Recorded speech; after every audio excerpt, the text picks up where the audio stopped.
ئەچینە لای دوایین گفتوگۆ و تەوەری ئەمڕۆمان کە گفتوگۆ لەسەر فستیڤاڵی ڕووناکبیری گەلاوێژەکەین فستیڤالێکی نێودەوڵەتی کە 25مین فستیڤاڵی ئەم دوێنێ بەڕێ کردو یەکەم ڕۆژی دەستپێکی فستیڤال بوو کام فستیڤالە بۆ خۆی لە خۆیان کاری کردووە لەسەر ڕووناکبیری و ئەدەب و شێعر و کۆمەڵێ لایەنەکان و چەمکەکانی تر و 25 ساڵە بە هەوڵ و کۆششی ئەندامان و ڕێخەرانی ئەم فستیڤالە توانراوە گرنگی پێ بدرێ توانراوە بە ئەنجام بگەێنرێ و ئەم فستیڤاڵی ئەم ساڵیش تایبەتمەندیکی یەکجاری بەخۆیەوە بینیوەکە خەڵاتەکان بوون بە خەڵاتی زیێڕین بۆ کۆمەڵێک کەسایەتی کە هەمویان کەسانی بەتوانە و لە بوارە جیاوازەکانە کاریان کردووە ئەوەی کە زۆر گرنگە ڕۆژی دوێنێ کە یەکەم ڕۆژی فستیڤالەکە بوو دەستی پێکرد بوو لە کارگەی کەلتوری دەستی پێکرد بەکردنەوەیەکی پێشانگایەکی هاوبەشی 150 هونەرمەندی شۆکار لەسەر تاستەری پارێزگاکانی عێراق بوو لە هەمان کاتدا گەورەترین کتێبخانە کرایەوە کە تەواوی ئەو کتێبانەی کە گرنگن و تایبەتن بۆ ئەدیبان و ڕۆشنبیران بتوانن لەوێ بەردەست بێ و چەندین کەسانی بەتوانە و دەستڕەنجینیش لەوێ کارەکانیان خستە ڕوو دوجاریش لە کاتژمێر 4 لە تەلاری هونەر کە بە کۆمەڵێک کاری هونەری و کۆمەڵێک کۆنسرت و کۆمەڵێک گروپ و کۆمەڵێ وتار فستیڤالەکە گرنگی پێدرا ئەوەی جێگەی دڵخۆشیە بە کۆمەڵێ ڕێخەری کەم فستیڤالێکی گەورە و چەندین میوان بە سەدەها میوان لە دەرەوەی وڵات بانگشتی ئێرەکراوە چەندین هونەرمەند و شاعیری بەناوبانگ لە وڵاتانی عەرەبی و لە وڵاتانی ئەوروپا لە فەڕەنساوە بانکراونە تێرە لەم فستیڤالایە بەشدار بوون ئێمەش ئەمڕۆ گفتوگۆ لەسەر گرنگی فستیڤالەکەکەین وە گرنگی ئەم فستیڤالە لەسەر ئاستی ڕۆشنبیری تاکەکان بە تایبەتیش لە شاری خۆشەویستی سلەیمانی کە شاری ئەدەبە تا چەند گرنگە ئەم فستیڤالە بەردەوامی بێ گفتوگۆ لەسەر بابەتاکەین بە میوانداری زۆر بەڕێز کاک تەڵعەت تاهیر وەکو دەستەی باڵای فستیڤاڵی گەلاوێژ بەڕێزیان کە ئێستا لە ستۆدیۆ لای ئەمەمانە کاک تەڵعەت بەخێر بێت مامۆستاگیان بەخێر بێت بەخێر سەرەتا دەستخۆشیتان لێکەین بۆ خۆت و هاوڕێکانن کە ئێوە دەستەیەکی باڵا کەم بوون بەڵام توانیتان ئەو فستیڤالە گەورەی کە دوێنێ بەڕێوە چوو توانن بۆ شێوە بەڕێوە بچێ و میوانێکی زۆریشتان بان کردم زۆر سپاسان دەکەم سپاس بۆتەوە من سەرەتا پێم خۆشە گرنگی گەلاوێژ بۆ شاری سلەیمانی خۆی لە چیا بینێتەوە هەموو کارێکی کولتوری هەموو چارەکێکی فەرهەنگی بۆ سلێمانی کاریگەری هەیە لەبەرەوەی ئەوەی سلێمانی پێدەناسرێتەوە لایەنە کولتوری و فەرهەنگیەکەیە زۆر جاران هەموو شارەکان ناوچێکیان هەیە ناوچێکی بازرگانی هەیە یان ئەگەر تەشبیهی کەینیان بیچێنین بە هەرمەیەک مەسەلەن ناوکەکەی بازرگانیە هەیە ناوچی گەشتیاریە سلێمانی ناوکەکەی کولتور و فەرهەنگە بڕاستی و تاکە چالاکیش کە لی بۆشێتەوە و تایدا ئازابێ و هەموو خەڵکەکەش کۆک بن لەسەری و هاریکار و هەماهەنگ بن لایەنە ڕۆشنبیری و کولتوریەکەیە طبعا 25 ساڵی بەردەوام وێڕای ئاستانگ وێڕای لەمپەر وێڕای نەبوونی وێڕای دژایەتی بەردەوام بوونی ئەم فێستیڤالە خۆی مای دڵخۆشیە جاوە نەک ئێمە بیکە هەر چێ بیکە هەموو چالێکیشی ئەدەبی لێرە مای دڵخۆشیە ئەو یوبیلی زیوینە ڕاستی ینی بۆتە شوناسێک ینی شوناسێکی ئەدەبی شوناسێکی هونەری بۆ خەڵکانی وڵاتانی دەوروبەرمان بۆ خەڵکانی دەرەوە یانی ئەگەر لە گوگل سێرجێ بکەی بنووسی گەلاوێژ دەبینی مەسەلەن دەیان و سەدان وتارت دەسەکەوێ هین دەسەکەوێ کە ئەرمەنەکان نووسیانە ڕووسەکان نووسیانە لەبەرەوەی ساڵانە ئێمە ئەوانمان داوت کردوون قەزەی کوردیمان پێ ناساندوون دنیابینی ئێمە خۆمان دەربڕیەوە ئەوانە ئەهەمیەتی ئەمە لە کۆکردنەوە و لە گڵکردنەوە و لە ئاشناکردنی ئەو هەموو نووسەر و ئەدیب و هونەرمەندەیە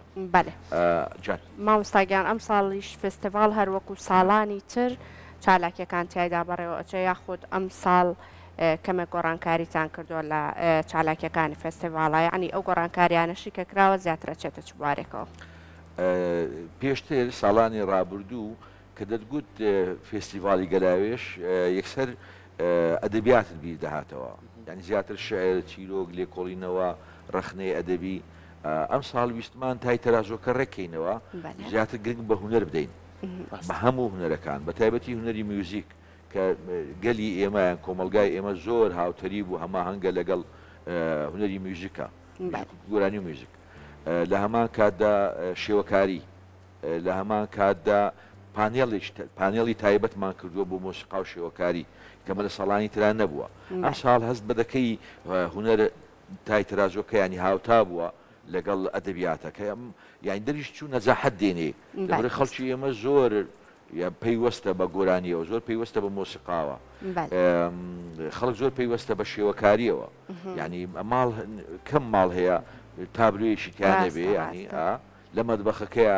لە ماڵەکەیە لە کتێبخانەکەیە لە ژووی دانیشتەکەی تابلوەیەک نەبێ گرنگیدان بە هوەر و دەستکراوەتر بووین لە هێنانی میوان ئەم ساڵ بەهۆی یوبیلی زیوینەوە دەستکراوەتر بووین ینی زۆر دەمێکە مەسەن ئێمە چل میوانمان لە کەرکوو نێناوە بە تورکمانتەوە بە مەسیحیتەوە بە کوردەکانتەوە بە عەرەبەکانتەوە یعنی دەستکراوەتر بووین مەسەلەن ئەم ساڵ زیاتر لە با بڵێن 130 شێوەکاری عێراقیمان داوت کردووە سەرۆشی یەکێتی نووسەرانی هەر هەژدە پارێزگای عێراقمان داوت کردووە مەسەلەن لە دهۆک مەسەلەن دڵخۆش بووم بۆی توانیمان سی بۆ چل کەس بێنین ینی لە هەموو شارەکانی کوردستان لە ڕۆژهەڵات دەستکراوەتر بووین واتە ئەتوانێت بڵێن ئەم ساڵ گەرم و گوڕتر دیارە فەستیڤاڵەکە بە بەراورد لە 4 ساڵانی تر کە تۆ ئامادەکاریەکان حتا لە میوانداری وایە یعنی ئەگە سفرە پڕ بوو خۆشتر و خۆشتر ڕاستە کاک تەڵعات ئەوەی کە دوێنێ لە تۆڵی تەلاری هونەر بوو کە خەڵکی سلەیمانیمان بینی بەدەر لە میوانەکان ینی جێگە نەما ینی میوانەکان زۆریان من جۆم لە کۆمەڵە پرسیار بوویان و خەڵکی ئەم شارە ئەدەب و هونەریان خۆشەوێت ئاوا هاتوونەتە ناو ئێرەوە ئەمە تاچان وا ئەکات کە ئێوە وەکو ڕێخەرانی فستیڤاڵ بیرۆکەی کەتان هەبێکە ساڵانی تر بۆی کە بتوانن فستیڤاڵی گەلاوێژ دەوڵەمەند و دەوڵەمەندتر بکەن ڕاستی هەندێک بوار هەیە تا ئێستا خۆمان لێ نەداوە یعنی ئێمە هانی داین بۆی بواری تریش تاقیکەینەوە ینی بۆ نمونە ئەم ساڵ شانۆگەریمان خستە ناو بەرنامەوە یعنی نابێ شانۆش پێشەڵ کری خۆ دەزانین لە یادەوەری کورد و بە تایبەتی خەڵکی سلێمانی شانۆ زۆر گرنگە ئێستامە بیرۆکەی ئەومان بۆ هاتووە ساڵی دادێ مەسەلەن حتا دەقی شانۆیی وەرگین یعنی مە بۆ لێ کۆڵینەوەی ئەدەبی وەرگین شعر وەرگین شیرۆک وەرگین دەقی شانۆیی وەرنەگەین بۆ نمونە یعنی منافەسەی شانۆیش دروست نەکەین یعنی خەڵاتی پێشبڕشی شانۆش بۆ نەکەی دێمە ینی ئەو جم و جۆڵەی ئەم ساڵ بەڕاستی تۆ سێرکە فستیڤاڵی گەلایەژ توانی ناوەندە ئەکادمیەکان لە زانکۆی سلێمانی میوزیک شوێنەکان و مامۆستا عەبدوڵڵا بە شێوەیەکی ئەکادمی کە دوێنێ بینیمان نمایشیان فستیڤاڵی گەلایەژ توانی نەتەوە جیاوازەکان بەیەکەوە لە گروپێکا کۆکاتەوە و ئاژارزاوی و کۆمەڵێک لە نەتەوەکان لە فستیڤاڵەکەیان بەشدار بن یعنی ئەمانە و کۆمەڵێک کاری تری مامۆستا ئەنوەر قەراقی کە لەگەڵ خوێندکارانی پەیمانگا کۆی گشتی ناوەندە ئەکادمیەکانی سلێمانی لەوێ کۆ ببەوە دوێنێ کەواش بوو بە باشیش بەڕێوە خەڵکی دڵخۆشتر بوو کەواتە ئەمە تا چەند ئێوە وەکو نووسەران وەکو قەڵەمە جوانەی کە هەتانە کاریگەری ئەبێ لەسەرەوەی کە زیاتر ئەدەب و ڕۆشنبیری لەم شارەیە گرنگی پێ بدرێت ئوستاس لە حتا سەرکەوتنی فێستیڤاڵ ینی هاندانە بۆ دەستگای تریش بۆ حکوومەتی هەرێم بۆ وزارەتی ڕۆشنبیری بۆ ئەم هاریکاریە یعنی ئێستا مەسەلەن تەنانەت حیزبە کوردیەکانیش دەزانن ئێستا بەس سمینار و سیاسی ناخوا ئەم خەڵکە کولتوری دەوێت ئەم خەڵکە مۆسیقای دەوێت ئەم خەڵکە تابلۆی دەوێت ئەم خەڵکە کتێبی مناڵانی دەوێت ئەم خەڵکە کتێبی یاسایی دەوێت کتێبی طبی دەوێت کتێبی تەندروستی دەوێت ینی مەسلەی پاکردنەوەی بینین یان باشترکردنی بینین یعنی ئێستا توکەت بە مەسەلەن من بە سلێمانی یا پیاسە بکەم یان گەشتیارێ پیاسە بکە کە ببینێ لێرە پێشاگایش کتێب هەیە لێرە تابلۆ هەیە لێرە مۆسیقایە لێرە دیالۆگ هەیە من هەندێک شت ڕوو دەدا لە فێستیڤاڵە هەر خۆم وەکو تەڵعات ینی جێ شانازیە بۆم ینی مەسەن دەیبینم لە کونجێکە دۆشێک لەگەڵ هەورامێکە یارمەتی یەکتر دەدەن لەسەر شعر و ئەدەبیات ئەو کەمێک لە شێوەزارەکەی خۆشەوێ ئەویش کەمێک لە شێوەزارەکەی خۆشەوێ بۆی بگەن بە سیغەیەکی مشترەکی هاوبەشی ئاخاوتن بۆی تێک بگەن دەبینم گەرمیانیەک لەگەڵ هەولێریەک دانیشتن شعر دەگۆڕنەوە یان باسی شێوەزاری خۆیان دەکرد شعر بۆیەک دەخوێنەوە تێکڵاوکردنی ئەمە ینی ئەم گوتارە بەڕاستیش وایە گوتاری کولتوری و ئەدەبی زیاتر دەمێنێتەوە یعنی ئێمە ئێستا مەسەلەن لە کوردستان وێڕای ئەوەی پێویستمان بە مۆدەرنەتی مادیە پێویستمان بە خزمەت گوزاریە بەڵام پێویستمان بە خزمەت گوزاری ڕۆحی شەیەکە ئەدەبیاتە کە مۆسیقایە بۆ وڵاتان بەمە دەبنەوە یعنی من نمونەیەکی سادەت دەبێ یعنی ئێستا کەس نازانێت لە چلەکان قایم خامی هەڵەبجە چێ بووە بەڵام هەمومان تار بەجی جاف دەناسین بەڕاستی یعنی ئێستا کەس نازانێت لە سیەکان لە سلێمانی چیە پارێزگار بوو بەڵام هەمومان حەمدی ساحب قەرار دەناسین ئەوەی دەمێنێتەوە ناوە کولتوریەکەیە ئەوەی دەمێنێتەوە ناوە فەرهەنگیەکەیە زۆر باشە مامۆستا وەکو ساڵانی دیکە کە هەمومان ئەزانین پێشبڕکەیەک هەبوو لە نێوان ئەو کەسانێک کە لە بوارەکانی شعر و چیرۆک و لێکۆڵینەوە بەشداریانە کرد بەم بوارە ئەم ساڵش بە هەماشەوە ئەم پێشبڕکەیە لە نێوان ئەمانەیە بەڕێوە ئەچێت و خەڵاتیان بۆ دیاری کراوە و ڕادی ئەو کەسانشی کە بەشدار بوون بەم بابەتانە لە چه ئاستەکە یعنی دڵخۆشکەرە لە نێوانیانە ئەگەر ساڵان جیاوازیەک هەبوو بێ بە زیاتر بەشداریکردنی پیاوان لەم بابەتەیە لەم ساڵا بە شێوازێکە ژنان زۆر هاتوونەتە پێشەوە لەم مەجالە ئەم ساڵ وابزانم لە 24 ساڵی ڕابردوو بەقەت ئەم ساڵ بەرهەم نهاتووە یعنی ئمە بەس لە شعرە 240 تێکستمان بووات کە ئێمە 11 هەڵەبژێرین مەسەلەن زیاتر لە مەسەلەن 70 چیرۆک دێ ئێمە 6 هەڵەبژێرین بۆ بەشداریکردن ئەم ساڵ بەڕاستی دیار و هیم بوو ینی بەرچاو بوو بەڵێ وەکو ساڵانی تر پێشبڕچەکەم ماوە پێشبڕچەی شێر و چیرۆک و لێکۆڵینەوە و خڵاتیش دەدرێتە یەکەم و دووەم و سێم ئەمانە چێن بەڕاستی لێژنەی هەڵسەنگانە دەیزانن ئێمەکە لایەنگیری ئەو بابەتە نین لێژنەی سەر بخۆیان هەیە ئەیتر لە ڕۆژی ئەخیرا ناوەکان ڕادەگەین و ئەوانە ئەم پێشبڕچەیە بۆتە عادەتێکی جوانی فێستیڤال ڕەنگە سەدان قەڵام بەتایبەتی لە ئەتراف لە چۆمان لە قەڵازێ لە کفری لەو ئەترافانە مەسەلەن بویان بێتە سەکۆیەک من نمونەیەکی سادە بێنینەوە مەسەلەن ئەگەر کەلاریە گەنجێکی کەلار بێوێ لە شارێکی گەوری وەکو سلێمانی کۆڕێ بکە نەکەس دەیناسێ نەکەس بۆی کۆ دەبێتەوە ئێمە لە فستیڤالدا 300-400 خەڵکی بۆ ئامادە دەکەین کە تێکستەکەی بخوێنێتەوە و لە هەمان کاتدا میدیای بۆ ئامادە کراوە ڕیکلامی بۆ کراوە بۆ ئەم گەنجە کۆرجێڕان و تەواجد و بەشداریکردن لە شوێنێکی ئاوا کە با بڵێن تیشی میدیایی لەسەرا خەڵکەکە ئاگالیە ئامادەین خەڵکی تر هاتووە لە شارەکانی تکە جووریە دەگرن ئەم سەکۆیە بۆی ئەم سەکۆیە ئازادە بۆی زۆر گرنگە ڕەنگە ئێمە ینی نرخی نەزانین ئەوە دەرخستنی توانە شاراوەکانە دەرخستنی ئەو نەرە شاراوەیە کە تۆ لە هەر کوچەیەک بیت ئێوە توانیتانە دەرفەتی بۆ ڕەخسێن یەکێ لە تایبەتمەندیەکانی فستیڤاڵی گەلاوێژەوەیە کە پێشبڕکیەکان لە نێوان گەنجانایە بە بێ جیاوازی لە نێوان کوڕ و کچایە یعنی ئەوەی دوێنێ بەڕاستی من وەکو خۆم وەکو هەموو ئەوانەشی لێبوون دڵی خۆشکردم خانمێکی بەتوانای خەڵکی وڵاتی میسر شاعیرێکی گەورە خاتو فاتیمە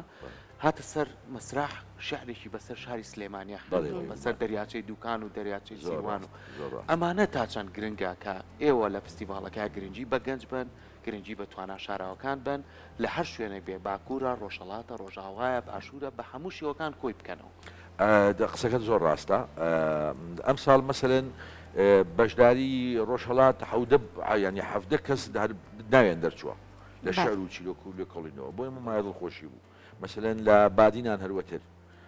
مەسەلەن بەشداریەکان سنووری هەرێمی کوردستانیان بڕیوە ڕاستی ناوەندی شارەکان لە ڕووی ئەدەبیەوە بێویژدانن بەرامبەر بە بەهرەی ئەتراف ینی ئێستا من چکە مەخموری بۆ هاتوومەتە هەولێر و دەستم بەکاری ئەدیبی کردووە سەختی ئەو مۆزوعە دەزانم یعنی دەزانم چەند زەحمەتە لە قەزایەک لە ناحیەیەک بێتە ناوەندی شارەکە و توانەکانی خۆت بسەلمێنی یعنی ئەم دۆزینەوەی ئەم منبەرە بۆ سەلماندنی تواناکانت زۆر زەحمەتە یعنی هەموو ئەوانی لە ئەتراف دێن هەست بەو گرفتە گەورەیە دەکەن فێستیڤاڵی گەلاوێژ بەڕاستی ئێمە هەر مەبەستمانە هەمە هەنجی تیابێ هەمە ڕەنجی تیابێ یعنی کە دەیبینی وەکو تاوز وایە چۆمانیەک لە تەنیش کەلارێکی کەلاری تەنیش بادینێک بادین تەنیش سەقزیەک هەمووشان گەنج یعنی ئێستا گەر ئێمە ئەحسایە بکەین وەرزام کردوشمانە ینی وەکو داتا کردومانە 1990 بۆ 92 ئەوانە یەکەم و دووەم و سێەم بوونە لە فێستیڤال ئێستا قەڵام و کتێبیان هەیە کتێبیان هەیە ینی لە ڕانی هەیە لە کۆیەیە لە ئەترافی هەولێرەیە کاتە هەوڵەکەی بەزیایە نەڕۆشتوە بۆتە قەڵب خەڵک دانی پیاناوە جورئەتی ئەوی پیا کردووە کتێبی شعری تا نووسویەتی براوەی خڵاتی یەکەمی گەلاوێش بۆ ساڵی ئەوەندە ڕاستە بێگومان خۆیەوە پاڵنەرێکی زۆر باش بووە یعنی بۆ هەنگاونان بەرەوە مامۆستا چەندە گرنگە لە دەستپێکی قسەکان تا ئاماژەت بۆ کردوتت ئەم ساڵ زۆرتر دەستکراوە بووین بۆ هێنانی میوان چەندە گرنگە بۆ ساڵانی داهاتوو ئینشەڵاکە پلانتان دانایەوە بۆ ئەنجامدانی یاخود بەڕێوەچوونی فێستیڤالەکە میوانی دەرەوە زیاتر بێتە ناوخۆی وڵات بێگومان ئەم بابەتە جوانانی کە تۆ ئێستا ئاماژەت پێکرد یەک دنیاکاری جوان لەلایەن ئەو کەسانی کە بەشدارن لە فێستیڤال پێشکەشەکرێ خۆی بۆ خۆی ئەگەر لە وڵاتانی دیکەوە میوان بێتە نێو فێستیڤال و بینەری ئەم کارە جوانانە بێ ئەمە خۆی لە خۆیان هەنگاوێکی زۆر باشتر نییە بۆ ئاڵ و گۆڕکردنی کللتوری گەلان بەیەکەوە یعنی چەندە گرنگە زیاتر بیر لەم بابەتە بکرێتەوە ئێزگار گرنگە ئێمە کات خۆی هەوڵماندا بەڵام هەوڵەکەوەکو ینی طموحی ئێمە نەبوو مەسەلەن ڕۆژێکماندانا بۆ ڕۆژی دیالۆجی کوردی تورکی دیالۆجی کوردی ئێرانی ڕۆژێکماندانا بۆ ئەرمەنەکان مەسەلەن ڕۆژی ئەرمەنی بۆ ڕۆژی فەڕەنسەکان داماندا مەسەلەن ئێستامەوە بیرەکەینەوە هەندێک کەمینە هەیە لە کوردستان ئەدەبیان باشە و نامۆن بە شاری سلێمانی یان ئێستا مەسەلەن بەشداری مەسیحیەکان سریانیەکان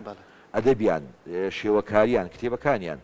یعنی ئێستا مە حەزمان لێ بۆ ئەم جارە بەسدامانە بۆ ساڵی دادێ مەسەلەن بەشداری سریانیەکان زۆرتر بێ لە فیستیڤاڵی گەلاوێش بە تایبەتی ئەوان بە حکومی تەواژودیان لە هەولێر چالەکیان هەیە بەڵام ئەم حەزمانەیە لە سلێمانیش ئەم هەمە ڕەنجە بێ ئەم هەمە جۆریە بێ یعنی سریانەکانیش بێن تابلۆکانی خۆیان هەڵواسن یانمە حەزم دەکرد ئێستا لەم 150 هونەرمەندە شێوەکارە دەیان مەسیحی بووان دەیان سریانی بووان سابی ئابان مندایی بن هەموو کەمانەتەویانەی کە لە شەبەک بان ئێزیدی بووان بەشداری پێکردنی ئەمانە ئێزگاری گرنگە ئەگەر بپەڕینەوە بۆ ئەولاتر بۆ وڵاتانی دەرێ و میلەتانی تر بێگومان ئێزگار گرنگە ینی باوەڕت بێ ڕەنگە ینی مەسەلەن ڕەنگە بۆ فەڕەنسیەک یان بۆ ئینگلیزێک بڵێ مەسەلەن کۆنفرانسێکی گەورەمان لەسەر مەسەلەن سیاست هەیە زۆر ینی خەڵکە ئەوەکانی دێ ئەوانەی تایبەت جاریکراون بەڵام ڕەنگە سیاسەکەش بۆ کولتور بێ ینی ئەدیبەکە ناچێ بۆ کۆنفرانسە سیاسیەکە بەڵام سیاسەکەش بۆ کۆنفرانسە ئەدەبی و کولتوریەکە دێ بەردەوام و کەسە بیانیانەش ئەگەر لە بواری ئەدەب و ڕۆشنبیری و بواری سیاسی و بوارەکانی تریشا بێت سەرەتا لە هەڵکەوتە و ژینگە و جوگرافیەکەی تۆ کۆڵێتەوە بزانێت چ بارودۆخێک بەسەر توی زاڵە چکە هەمیشە ئێمە وەکو ئەدیبان و ڕۆشنبیران و قەڵەمانەی ئێوە هەمیشە کاریگەریەکەیە کە خۆتان هەر ئەو بربەستاشکێن و خەر ئەڕۆن نەوانێت شت بتان وەستێنێ هەرێشکێن و هەر ئەڕۆن ئەمە وای کردووە کە ئێوە بەردەوامیتان هەبێت لە کارەکانتانە ئەم ساڵ لە فیستیڤاڵی گەلاوێژە فیدباکی ئەو کەسە بیانیانەی کە دوو ڕۆژە ئێوە وە چەند ڕۆژێکی پێشتر گەشتونە تێرە چییە بۆ ئێوە وەکو ڕێخەران چییە فیدباکیان بەرامبەر فیستیڤاڵەکە چییە ئەو پرسیارانەی کە لێرە لە سەرم شاراکرێ و لەسەر ئەدەب و ڕۆشنبیری ئەم شارە یەکەم شت کە زۆر پێی یعنی ئەو ڕیاکشنانەی ئەم ڕەتفعلانەی ئەم کاردەوانەی کە تا ئێستا بیستومانە یەکەم شت زۆر سەرسامن بەو ئاسایشە لێرە هەیە من نمونەیەکت دەمێ خاتونێکی شاعری مصری هاتووە بێزگە لە خاتو فاتی بەناوت شاعرێکی ئێزگار باشە بە ناوی زیزی شوشە دیارە میدیاکارێکی دیارە هاتووە من دوێنێ بینیم وانە گوتی من دوو ڕۆژە لە سلێمانیم شتێک هەیە لە وڵاتی خۆمانە بیریەکەینیانی ئەمیش گوتم گوتی نەبوونی تحڕشە یعنی نەبوونی جێسەڵی سێکسیە کە من لە سلێمانی دەگەڕێم لە مەولەوی لە ساوڵەکە هەتا سعات 11 لێ مەقام خواردوتەوە هەستم بە ئاسایش کردووە من لە قاهرە ناتوانم ئەوە بە ئازادی بڕۆم لە بڕی تحڕشم پێ دەکەنیانی بۆ نمونایە سەری چی کردووە سەیری ئەو ئەم ئاسایشەی کردو سەیری ئەم وشاریەی ئینسانی ئێرەی کردووە مەسەلەن گوتی زوو پێیان گوتم سلێمانی شارێکە ئۆپنمایندا کراوەیە لەو پەڕی چەپ بۆ ئەو پەڕی ڕاست شوێن دەبێتەوە گوتی حتا لە هەڵبژاردننی جلوبەرگما زۆر گوتیان زۆر هینمە بەیانی محافظ کارمە بۆ ئەوانە و ئازاد بە وەکو هەموو شارێکی مۆدرن و وەکو هەموو شارێکی ئەمڕۆی دنیا شاری سلێمانی کراوەیە بەڕووی ئەبەشا و بەڕووی ئەمەشە سەیری کا ئەو ئینتیباعانەی کە لە سلێمانی وەرگیراوە مەسلەی ئاسایشە مەسلەی کرانەوەی خەڵکەکەیە مەسلەی پاک و خاوێنی خەڵکەکەشە یانی دەڵێ من نەمدیوە لە جادەی مەسەر لە مەولەوی خەڵک هین فرێدا ئاو فرێدا ئەو هەندێک تێبیین دەکەیمە چکە لە ناوە دەژین مەسەرەن ئەو تێبی وردانە زۆر بزڵێت یان مەسلەی شیاکەت یانی دەڵێ کەم میلەتی ئەوەندا وەکو خەڵکی سلێمانی ڕێکپۆش بەیانی پاک و خاوێن بێیان ئەم بۆ نمونە ئەم کاردانەوە سەقافیەکانیان بەڕاستی توش سەرسوڕما بوونە یعنی ئەوە کە دڵێن عێراق لەسەر خەریتەیە وەکو وێ من و تۆ بڵێن ئەفغانستان ینی بەڕاستی مێشکرد بوو 1000 شتە چێ ینی کە دڵێ عێراق وە دەزانێ ینی دنیا لە ناوچەیەکی خوار و گەرمە تەقینەوەی مامۆستا گرنگی ئەم جۆرە فێستیڤالانەش هەر ئەوەیە کە پێشتر لەسەر ناوچەیەک بە شێوازێک باسەکرێ بەڵام دواتر کە سەردانی ناوچە ئەەکەن خۆی بەو شێوازە نییەکەوەک ئێستا تۆ ئاماژەت پێکرد بۆیە ئومێدەکەم کە هەتاوەکو ئەتوانرێ زیاتر و زیاتر گرنگی با هاوشەوی ئەم جۆرە فێستیڤالانە بدرێ دەستەکانە خۆش بە مامۆستاگیان حەزەکەی دواوتەی خۆت ئاماژە بە چی بکەیت فەرموو من یەکەم سوپاسی دەستگای میدیای کوردستان دەکەم کە هەمیشە هەماهەنگ بووە و هەمیشە ینی بواری کولتوری و فەرهەنگی و هوەری ینی لە پێشینەوەی خەمەکانی بووە ساڵانە هاوکارمان بوون هەموو ستافەکانتان ئێمە قەرزاری ئێوەین ئەوەی مەبەست لە بێڵێ کاری ئەدەبی کاری کولتوری فەرهەنگی بەڕاستی بەرپرسیارەتی هەمومانە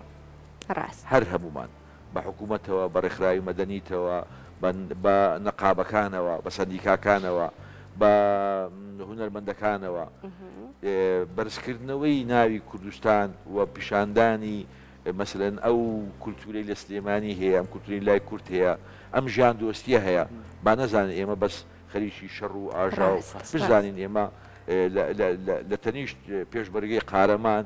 شاعری جوان و ناچشمانێ سپاس بۆ تۆ بە هیوای ئەوەی فستیڤالەکە زۆر بە باشی بڕات و ئێوەش ماندوو بوون لەشتان ساق بێت بەڵەمێکی جوان لە بواری ئەدەبیات سپاس بۆ هەمەدانی لەشتان ساق بێ مامۆستاگیان